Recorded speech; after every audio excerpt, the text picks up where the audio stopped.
Good day to you, ladies and gentlemen. Welcome to the SDSU Informational News Network, where we deliver, informational news. I'm your host, Jaren Raquel. Our usual host, Mrs. Rachel Horn Langford, couldn't be with us today due to some schedule conflicts, so I have been tasked to carry out this broadcast to you this evening.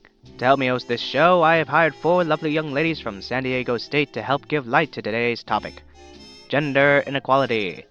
Think of it as a social phenomenon, one where men and women are not treated equally due to their gender. To fully understand the fundamentals of this concept, we need to introduce gender expectations. In terms of sociological concepts, it's important to note their attributes. Alexandra Hosen outlines the concepts in a detailed manner. Hosen states that gender norms can be seen as a kind of performance. Social identity can express normative expectations, and gender scripts can shape processes of interaction and bodily conduct. In the aspect of gender norms, it'd be fair to assume that this sociological concept would be the main contributor for why people treat genders differently. The expectation of what is considered normal is what separates gender in the first place. For example, women are often expected to be nurturing, gentle, and emotional, while men are expected to be confident and aggressive. These expectations are widely accepted as the norm, and it affects the way that human interactions are executed because they restrict the ability for each gender to present a full expression of their inner selves. They have to conform to what's normal for their gender in order to be acceptable. This can be verified by articles created by researchers and doctors. It is often argued that forces like school, parents, media, and peers reinforce the myths that girls are vulnerable and boys are strong and independent. At a young age, these expectations would feel like absolute rules that shouldn't be broken, so people are often pressured to conform to norms that are presented by their gender. It creates the common conception that men have to present themselves in public spheres to get involved with politics and business, and that women should stay home and take care of the private sphere: cooking, cleaning, and taking care of the children. Because these expectations are pressured onto people at a young age, it creates a lifelong cycle of inequality that leads people to behave in a specific way in various social contexts. All of these factors culminate into one question: what does this mean for the future? Because there is, in fact, an influence that is expressed by normative expectations through social identity, it would be hard to imagine how the world would shape up to be in the future. But the emergence of how gender scripts can shape processes of interaction and bodily conduct creates a sense of hope. As young people grow up to become men and women, they engage with and construct their own gender-based understandings of what it means to be a boy or a girl. With the emerging diversity we have in our world today, this statement for the future seems to ring true. But what about the other factors that contribute to gender inequality? How do they play into all of this? The affirmations, the objectification of women, the effects of gender inequality in politics, the woman's representation in media. Well, to answer that question, I'm going to hand the broadcast off to the lovely young ladies that I hired. I'll be listing them off one by one, so stay tuned, folks. This first submission was from Kaylee Kubat, and this is what she had to say. Hello, my name is Kaylee Kubat, and the specific topic I will be covering is gender roles, its effect on people, and how it shapes inequalities between genders. Before we were born, gender roles and stereotypes are pushed onto us and ingrained in our minds. From gender reveal parties being themed pink and blue, to sayings like, "you play like a girl," to diaper changing stations mainly being only in women's restrooms, society sets standards and ideas about what we are expected to enjoy and act based on our assigned sex. These daily reminders of gender norms constantly re-imply these stereotypes and roles in our head. Something so simple as looking up the words girl toys and only being shown pink, feminine toys, and then when you look up boy toys, you see it's green, blue, and cars, can show gender stereotypes. There is little to no variety in these toys, but at the end of the day, toys do not have a gender. It's society that implements gender stereotypes and norms, teaching us from young ages what we should and shouldn't like. When these specific stereotypes are taught to people starting so young, implicit biases can be created and perpetuate harmful actions and beliefs. When we create a society built on gender roles and norms, it is harmful and a burden to those who don't fit into the box of what they are supposed to be and act. As I mentioned previously, an example of gender role reconfirmations in society is through the majority of diaper changing tables primarily being in women's restrooms. Scholars say that having a changing table in a women's room, but not a men's room, puts the burden on the female partner in the relationship. And for a same-sex male couple, it's simply just not fair. Upholding societal expectations of parent gender roles causes unfair treatment and unequal jobs between female and male parents. I chose this as an example because I want to educate others on how common and subtle gender stereotyping and gender role reinforcements can happen.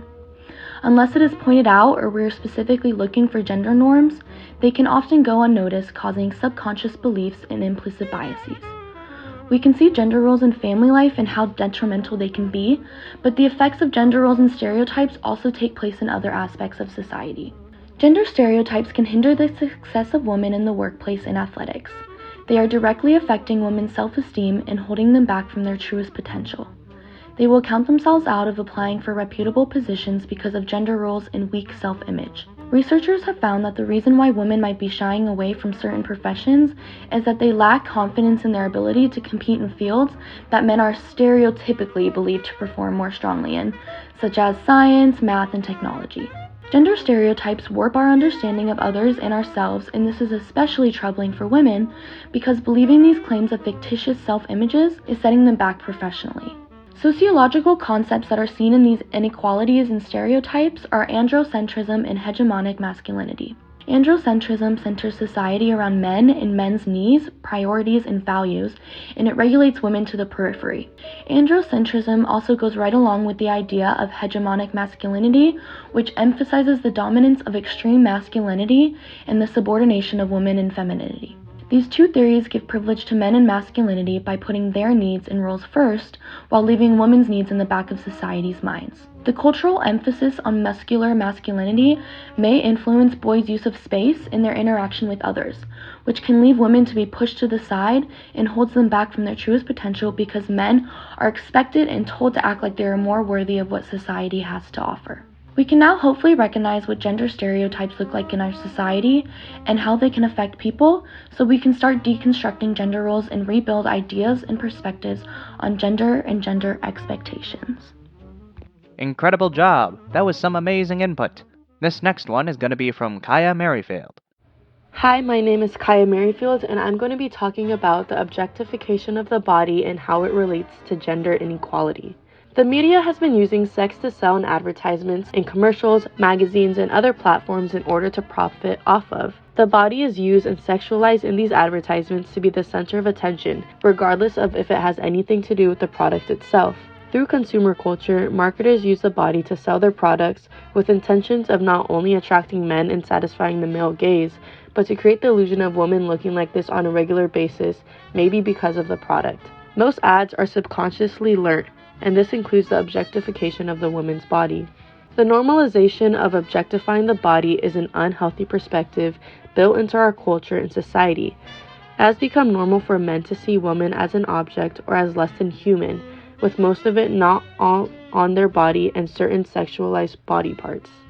Women, also, have learned to objectify themselves in order to receive attention from the male gaze. They have seen objectification of the woman's body through media throughout their whole lives, and this behavior becomes a way of living. Many women compare themselves to the women they see in the media and create the idea that they must portray themselves in the same light, this light being objectifying their own bodies.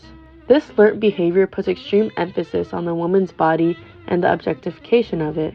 The pressures placed on women to meet these unrealistic standards can create many mental health issues because it is practically impossible to meet. This toxic representation of women's bodies and women in general justifies the perspective men have learned to be normal and women have learned to continuously improve upon their appearance. This idea of only being worth your body is often seen in women's role in movies, where they're mostly seen as a sex symbol rather than a big character. They are often disregarded for their real traits and characteristics as a person and portrayed as an object or side piece. Although we compare this to movies, it is evident in real life every day, and the objectification of women must stop. That was beautifully said. Next up, we have a topic from Michelle Budman. She'll be talking about the U.S. policies that promote gender inequality.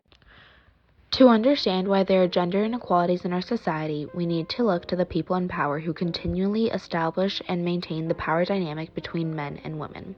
The history of birth control is one of the ways women's bodies were regulated. Anthony Comstock is the man behind the Comstock Act, making the distribution of contraception illegal. The biggest opposer of the Comstock Act was Margaret Sanger.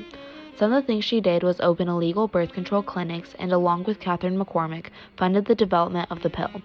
Her activism led to New York v. Sanger and United States v. One package, which gave physicians the ability to distribute birth control.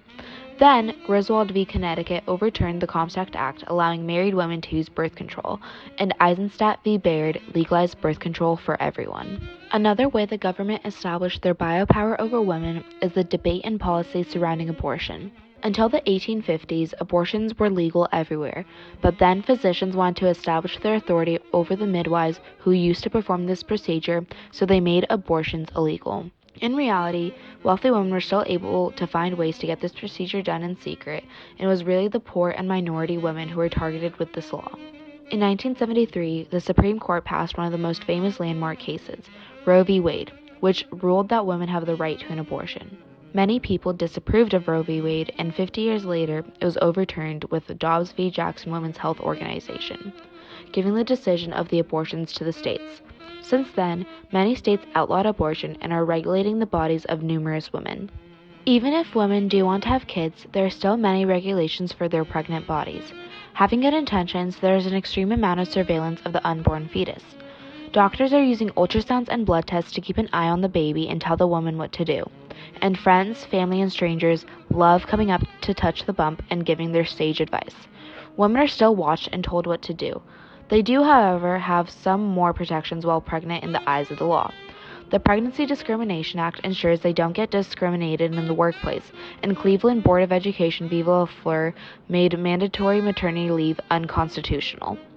Gender inequality can be boiled down to the fact that there are many laws in place to regulate the bodies of women, but none to regulate men, which translates into the rest of society, including their representation in media. That was elegantly put. Now, bouncing off these ideas, Lily Russell will be explaining our final topic for this broadcast, gender representation. You might want to brace yourself for this one, folks. This one's a fast talker. It has been seen in society that the female body has been sexualized throughout history. Specifically, there has been a huge problem with how this is represented in our media and fashion. Beginning with Lex Wexner, the pioneer of fast fashion, started by opening his first female-targeted clothing store, Kingsdale Shopping Center, and quickly grew his empire. As he continued to create more clothing stores for females, he soon owned almost every shop in malls and eventually bought Victoria's Secret. This emphasized the looking-glass sell for consumers, as women would compare themselves to others and the models in the stores, feeling a need to own the hottest lingerie to prevent FOMO. Victoria's Secret grew to be one of the most successful brands in the world, but as time went on, they grew, and more dirt came to light, such as the mistreatment of models and starvation, Wexner's involvement with sex trafficker Jeffrey Epstein, and the abundant effect this unrealistic standard had on female consumers. Their shows lost views, they lost sales, and Wexner eventually had to step down. But Wexner is one of many cases of female-targeted businesses being dominated by men. Although women dominate every occupation contributing to putting these businesses together, nearly every CEO of these companies are men. A majority of fashion journalists are also men and receive significantly more positions and salary than women, with an average of 18% salary gap. This lack of gender diversity at the top of the food chain is just the start of the diversity issue within fashion. In a market where the average UK woman's size is a 16, only 1.13% of models across all 4 key international catwalks are plus-sized.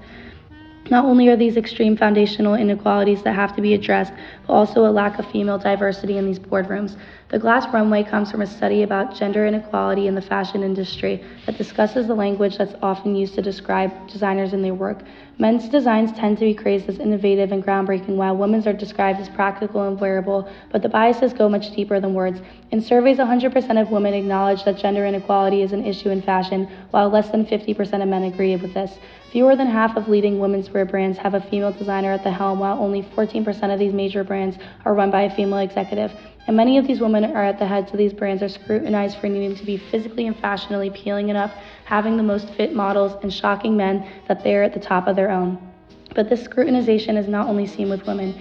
Hegemonic masculinity goes hand in hand with this, as women are objectified so extremely because men want to control us since we are seen as subhuman. But I also think that it's worth noting that this can affect other men, ironically.